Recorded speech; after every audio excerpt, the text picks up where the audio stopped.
আসসালামু আলাইকুম রহমতুল্লাহি ওবরাকাতু। প্রিয় মুসলিম ভাই ও বোনেরা, আজকে আপনাদের সামনে দুটি গুরুত্বপূর্ণ হাদিস বর্ণনা করব। প্রথম হাদিসটি হচ্ছে, রাসূল সাল্লাল্লাহু আলাইহি ওয়াসাল্লাম বলেন, জাহান্নামের আগুন 1000 বছর জ্বালানোর পরে সেটির রং হয়েছে লাল। পরে আবার 1000 বছর সেই আগুনকে জ্বালানো হয়েছে, তারপর হয়েছে সেই আগুনের রং সাদা। তারপর আবার 1000 বছর সেই আগুন জ্বালানোর পর তার রং হয়েছে কালো। তাই জাহান্নাম এখন পুরা অন্ধকার কালো।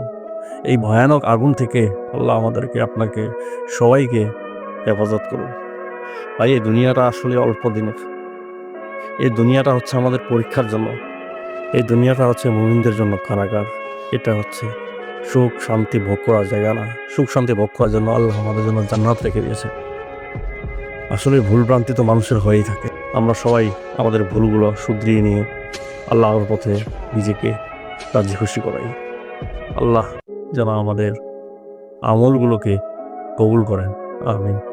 আর দ্বিতীয় নম্বর হাদিস, সেটি হচ্ছে, রাসূল সাল্লাল্লাহু আলাইহি সাল্লাম বলেছেন, আমার যেসব বাণী তোমাদের কাছে পৌঁছায় তুমি সেটা অবশ্যই অন্যের কাছে প্রচার করো। সেটি একটি আয়াত হলো।